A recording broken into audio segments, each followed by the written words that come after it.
இப்போ பாசிப்பருப்பு வந்து எண்ணெய் எல்லாம் எதுவும் ஊற்றாம நல்லா செவக்க வறுத்து எடுத்துக்கலாங்க. இது வந்து ஒரு பிளேட்டில் மாற்றிக்கலாம்.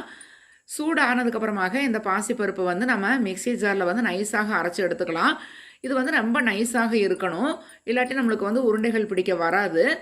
இது நான் கொஞ்சமாக தான் செஞ்சுருக்கேன். அதனால் நான் வந்து சல்லடையில் வந்து நல்லா சலிச்சு எடுத்துக்கிட்டேன். நல்லா நைஸாக ஆயிருச்சுங்க. இப்போ இது கூடவே வந்து நம்ம தேவையான அளவுக்கு சர்க்கரை பொடி சேர்த்தணும். அதுக்காக அஸ்கா வெள்ளை சர்க்கரை இருக்குது இல்லைங்களா, அது வந்து ஒரு மிக்ஸி ஜாரில் நைஸாக அரைச்சி எடுத்திருக்கேன். இது கொஞ்சம் அதிகமாக தான் அரைச்சி வச்சுருக்கேன்.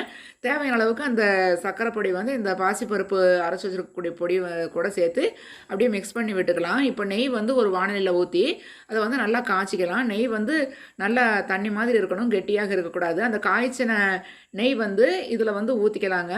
இப்போ இது நல்லா வந்து பிசைஞ்சு விட்டுட்டு அப்படியே வந்து உருண்டைகளாக உருட்டி எடுத்துக்கலாம். பாசிப்பருப்பு லட்டு நம்மளுக்கு ரெடி ஆயிருச்சுங்க. இதே மாதிரி யூஸ்ஃபுல் டிப்ஸோட நெக்ஸ்ட் வீடியோவில்